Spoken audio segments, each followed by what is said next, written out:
হাত কই গেল? হাতকে কইলে নাইকে দিব, মানে ডিম পাবে, কইলে তুমি হাতকে ডিম সিদ্ধ করে না আমাকে দিব, ওকে? নাইকে কি বলা?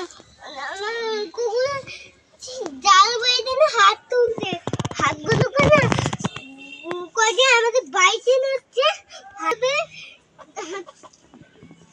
হাতি ডিম কই না সিদ্ধ করে দিবে, কই না আমি খাবো, কি আম্মু? আমি হাতির ডিম কতদিন খাইলাম না। আমি হাতির ডিম খাই নাই কেমন বলো? হাতির ডিম ডিম খা।